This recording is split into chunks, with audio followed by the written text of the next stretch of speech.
50 years ago, on April 4th, 1968, Reverend Dr. Martin Luther King Jr. was assassinated. Murdered.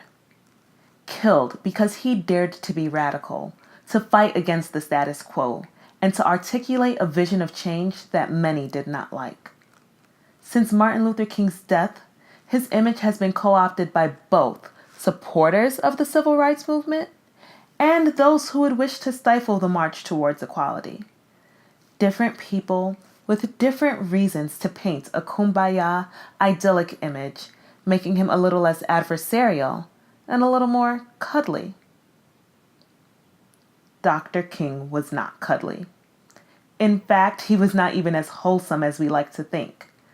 The general public wasn't even all that fond of him during his life. A 2006 Gallup News article reports that in 1966, the last time Gallup surveyed the public during Dr. Martin Luther King's life, he had a 63% negative rating, being beat to the 10 most likable people list by many whose names are lost to history or a little bewildering in retrospect. Our heroes are human. They act like you and me. They're flawed.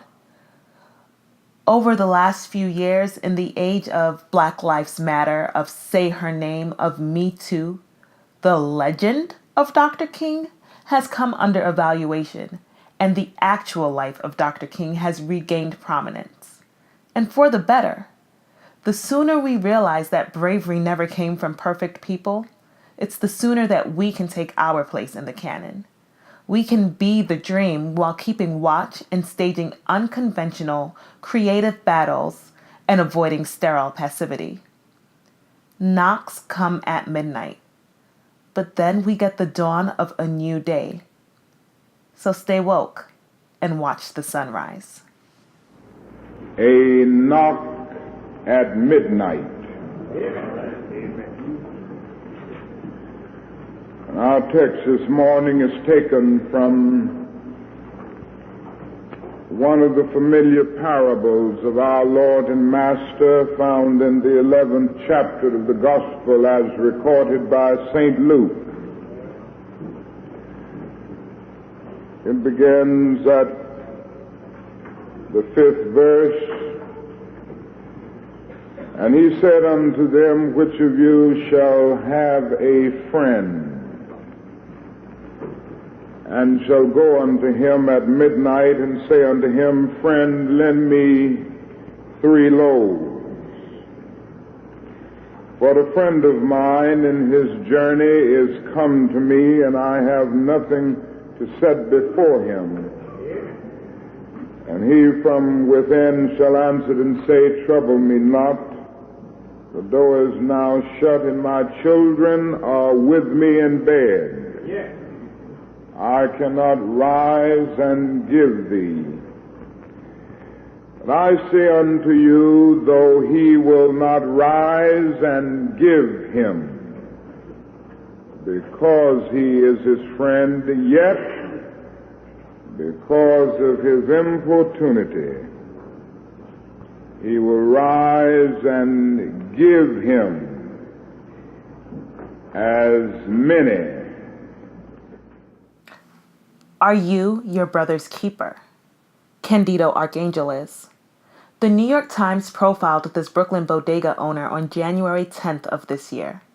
In the basement of his store, Mr. Archangel has sheltered homeless men for the last 14 years. Some of these men have violent pasts, hold criminal records, or have been diagnosed with mental illnesses. A dank, unfinished basement, cave-like and fetid, isn't the conventional place to house people. But for those with nowhere to stay, it's as convenient as any 5-star hotel. Why does he do this? He's quoted as saying, because they do not have, and I do. When a knock comes at midnight, will you be ready to serve? We've become all too used to the image of a Black woman standing and mourning her son or her husband.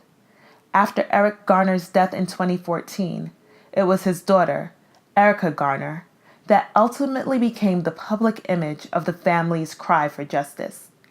Her father's life was lost, but until her tragic and early death at the age of 27 in 2017, she avoided sterile passivity and instead fought daily through her pain to ensure that equal treatment and the abuses taken by many with power could remain in the forefront of conversation.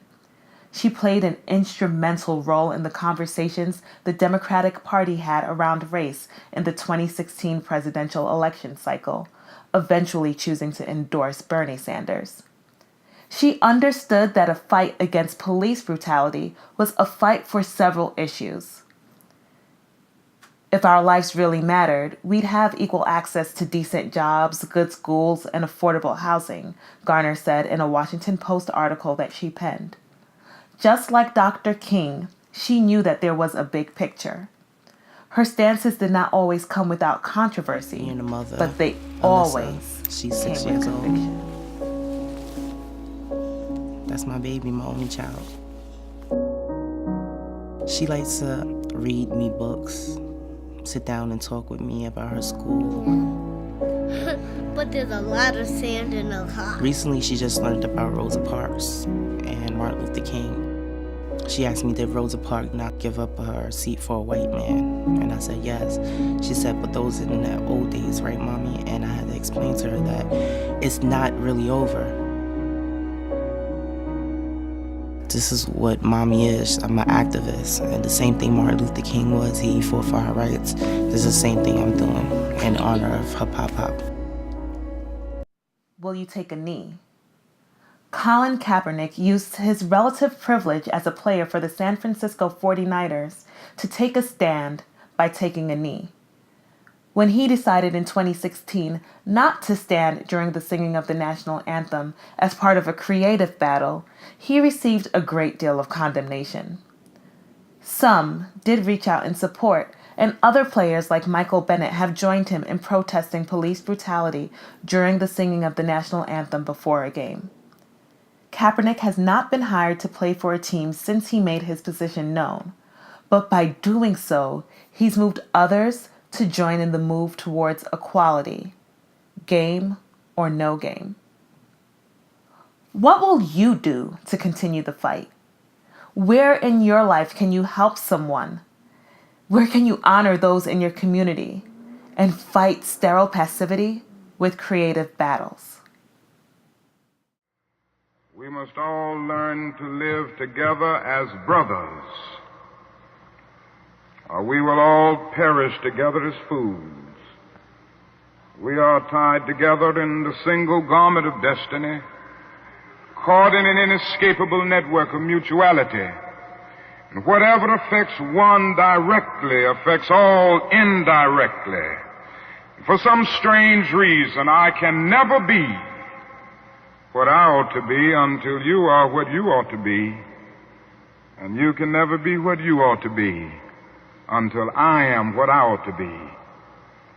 This is the way God's universe is made. This is the way it is structured.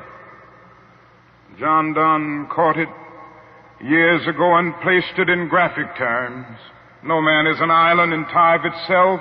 Every man is a piece of the continent, a part of the main. And he goes on toward the end to say, any man's death diminishes me because I am involved in mankind. Therefore never sin to know for whom the bell tolls. It tolls for thee. We must see this, believe this, and live by it. If we are to remain awake through a great revolution,